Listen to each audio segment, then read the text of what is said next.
रताळ्याच्या पोळ्या. होय. हरभऱ्याची डाळ आमच्या गल्लीच्या नानाला मिळायची ना. हां. लोकांच्या रानातली रताळा आणायचं आम्ही खुरप्यानं काढून. जमिनीतली लोक कोणी खांदून आणत होते, आम्ही खुरप्यानं काढून आणायचे रताळा. तेवढंच पोळ्यापुरतं आणायचं 1 किलो ते 2 किलो एवढे. रताळ्याच्या पोळ्या खाल्ल्या तेव्हा आमच्या आईने करून खात्या त्याला. अनुभव तर काय राशनचंच. पहिल्या चपात्या पण जास्त खायला मिळत नव्हत्या ना. पहिली चपाती जास्त आम्हाला खायला मिळत नव्हती. चपाती म्हणजे आम्ही पिठच एवढं नातावाने पहिलं आणि आत्तावाने राशन पहिले मिळत नव्हतं एवढं बघताना. तेवढंच मिळायचं किलो 2 किलो गहू, किलो 2 किलोचं तांदूळ. पहिलं भात तिकडं आम्हाला नीट खायला मिळालं आमच्या लहानपणी. भात म्हणजे आम्हाला सोन्यावर मिळायचं भात. आणि आता मिळतंय तर आता मिळतं तर खाऊ वाटत नाही. मग पहिल्याच्या म्हणजे जेवणाला आताच्या जेवणाला चव कशी आहे सांग. पहिलीच्या जेवणात तो म्हणजे चुलीवरचा स्वयंपाक सगळा चांगला असायचा. हां. खायला बसला तर पुरवत नाही. पहिल्याचं नुसतंच मसाला घातला तर भाज्यांना चव येत होती. आता की नुसतं तेल असलं नाही नसलं आमच्या इथं असा स्वयंपाक करत होते. आणि त्यावेळेस ते चांगलं पण लागत असेल. ते चांगलं बी लागत होतं गावात. आणि आता मसाले घाला. बिन तेलाचे एक कालवण आम्ही खाल्ले तर तवा कालवून चांगलं लागायचं. नुसतं तापलेल्या भांड्यावरच फोडणी टाकायची आहे आमची.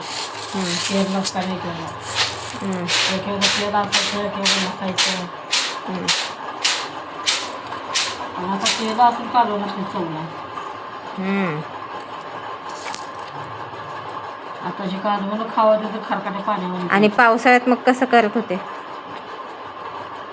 पावसाळ्यातच मग एक दिवस तसा एक दिवस असा असायचा की थोडी गरिबी जाणीवच पाहिजे, काढलीच पाहिजे. सगळं दिवस सारखं म्हणजे कसं होईल.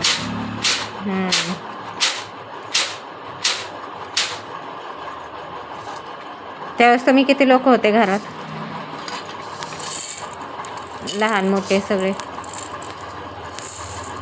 त्या वक्ताला आम्ही 4 जणच की. फोटोवाला एक, बाळू एक आणि मी एक. पण फोटोवाल्यानं आमच्या एवढं हात भोगलं नाही. आम्ही जास्त हात काढले आमच्या आईबरोबर. आणि अजून पण काम करायचंच आहे. अजून तर काम करतोच आम्ही.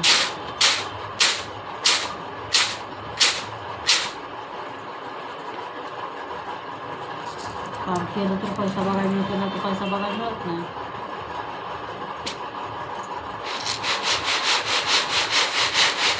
मग शेतातली कामं बरं का कंपनीतले हे ते. आता कंपनीची कामं ना तर कंपनीची शिक्षणाच्या यानं बायकांच्या आता बरं आहे. पहिलं आम्ही शेताच्या आळाने बायकांना आम्ही रानातच कामं करायचं. आमची काय शाळा कसली रानात कामाला जाताना विचार काय असतोय. भाजीपाला येतोय, माळवं येतंय, माळवं येतंय, जळण काटूक येतंय. हे सगळं मग फायद्याच बघायचं आपलं. आपल्या गरिबीतलं पूर्ण कशात फायदा मिळतो ते बघायचं. कंपनीतलं कसं महिना भरले की घर चालायचं नाही काय नाही. महिनाभर घर चाललं तर कंपनीचं पगार. आणि काय खाऊन जायचं हे प्रश्न पडायचा. त्याच्यामुळं आम्ही रानातच कामात जायचं आणि अजून बी जातोच.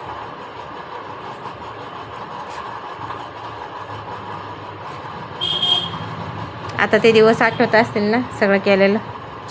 आठवते की काय करायचं. आठवत मागचे दिवस काय पुढे येत नाही ते पुढचं काय मागं जात नाही ते. आता जे नुसतं आहे ते लावली जेव्हा कोंबडवा जेव्हा करते त्याने येते का टाकाटाकून पांढरवडा करायचं.